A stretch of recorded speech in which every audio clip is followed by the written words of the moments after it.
Everybody in this room, both press and public, understand just how much destruction Sandy brought to our state. Over $37 billion of damage, including personal property, businesses, and publicly owned infrastructure. Since day one after the storm, our administration has been moving aggressively on all fronts to help residents and businesses rebuild and to repair or restore our transportation system. Nowhere is that more prevalent than right here along Route 35, which sustained some of the most severe damage in the state. In the days after Sandy, our transportation professionals did truly remarkable work along the entire highway, removing thousands of truckloads of debris and sand to make way for emergency responders, contractors, and homeowners. Sections of Route 35 were chewed away by floodwaters. See the mayor of Mantoloking here this morning, right in his town. It was completely chewed away, and the ocean met the bay.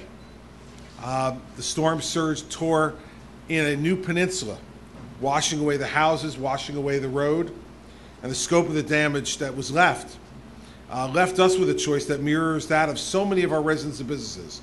Build back just to where we were, or rebuild better and stronger by accelerating our long-term plans for Route 35 in this area. I had that decision to make, and I've made it. Our decision is to rebuild better and rebuild now. And so I'm proud to say to the people of this area that we're making this a priority. That's why we're announcing an investment today of $215 million in federal highway funds to rebuild Route 35 from Point Pleasant Beach to the entrance of Island Beach State Park.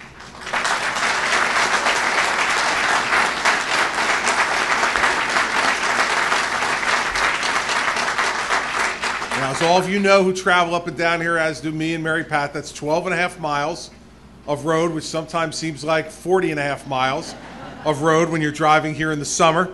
But that's good, because that means there's lots of people here at the shore.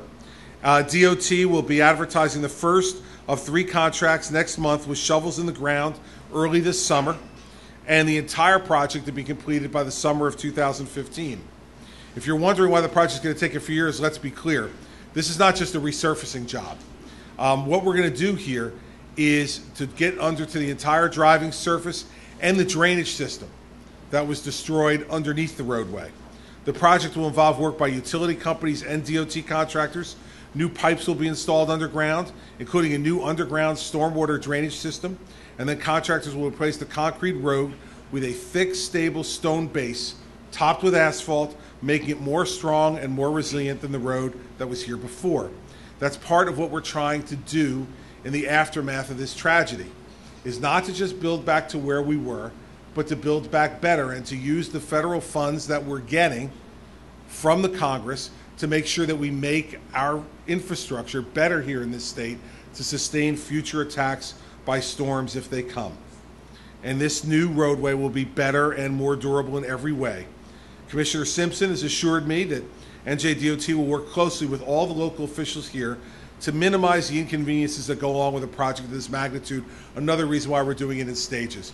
You wouldn't want to be closing down Route 35 in the summer for a 12-mile stretch. It would definitely hurt business a little bit. So we're going to work together with the mayors, with their councils, and with the businesses along Route 35 to make sure that we rebuild it the right way, but we try to minimize as much as we can the impact to businesses. This project is important as a symbol for the region and for all those who still face the uphill challenge of rebuilding. As I've said all along, this is going to be a long process. It's not going to be a short one. And I know some of them are committed to making steady and sure progress and improving on what we had before. Moving this project along is one of those markers of progress for us. Likewise, the last 2 weeks have provided some really important milestones in our rebuilding. The federal government has approved the first phase of community development block grant funding for New Jersey, $1.8 billion, more than the city of New York, more than the state of New York.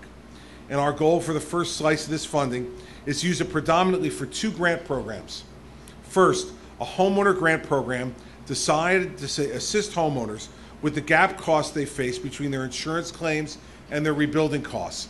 Now, these rebuilding costs can either be the rebuilding of your home that's been severely damaged, or if your home was not severely damaged, to be used to help to elevate your home to deal with the new requirements based upon the new flood maps. Second, a business grant program administered by our Economic Development Authority to assist businesses to get over the hurdles they face to reopening, replacing inventory, finishing repairs to their buildings, whatever they need to get back and reopen. So of the $1.8 billion, the overwhelming majority of that money will go to those two programs, to get homeowners rebuilt and back in their homes, or the ones who are already there, to help them with the cost of elevating it so they can meet the new standards and not be paralyzed by higher flood insurance premiums. And for the businesses, great to hear that 30 businesses are back open here in Lavallette. We want them all back open. And the way to do that is not to offer more loans to folks who may already be saddled with debt, but to give them a grant to let them know that we feel it's important for them to get reopened and reopened for this summer, and to give them a grant from this federal money to do that is something that I feel strongly about. These programs we've designed still need to be approved by HUD.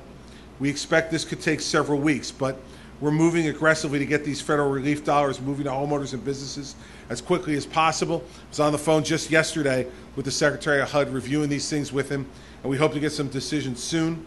It's going to take some time, but know that the administration remains committed to working alongside all of you as we rebuild the New Jersey shore. And the fact is, I'm hopeful that these programs will be in place by the last week of March or the first week of April. So as you begin to plan the rebuilding of your own homes, the elevation of your own homes, take a deep breath, get your plans in place, and then look for the advertising of these programs near the end of March and beginning of April so that you can take advantage of them. They're there for you to take advantage of. And more New Jerseyans who sign up for them, the more we'll fund them. But we want people to make the commitment to rebuild their home, to stay in these communities. And to do that, we know we're going to need to give you a helping hand. The same thing with businesses. That's why we fought so hard in Congress to get this money passed, why I fought so hard to get the president to sign the bill, and why now we're working as hard as we can with the people of the federal government to get this money approved and then ready to be distributed to the communities that need to have them distributed. Now, there's some specifics about the Route 35 program that I want you to hear about, so I'm going to invite the Commissioner of Transportation, Jim Simpson, to come up to make a few remarks, and then I'll come back for questions from the press. I want to say that Commissioner Simpson and his folks, especially in that Mantoloking area, did an extraordinary job. If you look at where that was on that Friday after the storm when I first went to see it, and to where it is today, they did an amazing job in 60 days to get that thing up and running, and they really did great work.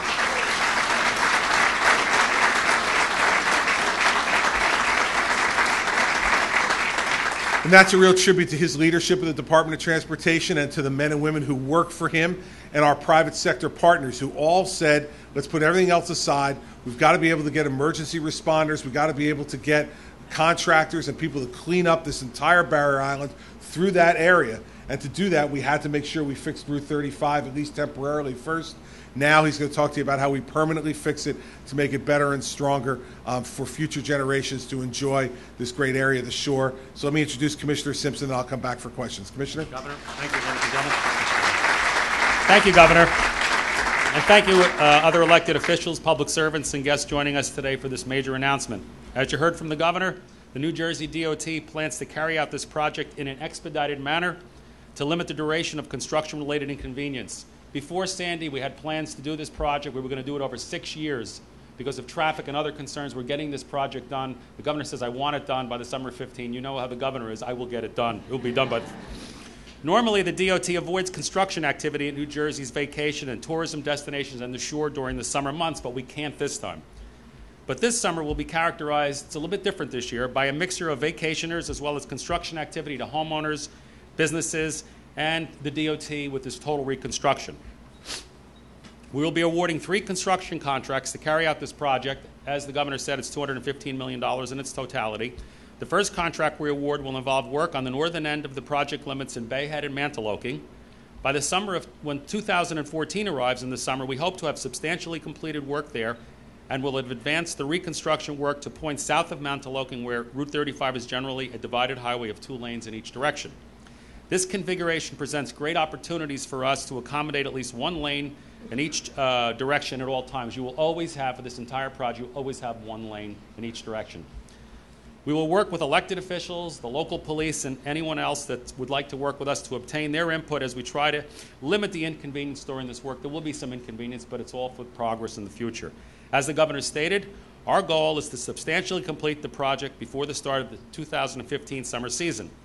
When we are finished, residents and vacationers will have a new, smooth roadway with sidewalks and other complete street elements for pedestrians and bicyclists to enjoy for many years to come. As we rebuild the infrastructure along the Jersey coastline, whether it's storm-related damage or worn out from age, we are identifying opportunities to harden the roads and bridges to make them more resilient and better able to withstand Mother Nature and potentially future storms.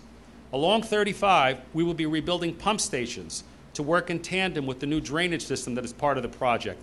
This new system is really important for all of you that know this area so well, because we routinely get floods with heavy rain or with nor'easters. This is going to limit that, so you won't have those closures anymore. I'd like to... what the governor said, to make it better. Make it better. Just a few words of the gratitude that we all have at the DOT and all of our other 17,000 people at all of our transportation agencies for our governor, who's been a true leader when it comes to investing in the state's infrastructure, not just transportation infrastructure, but all infrastructure.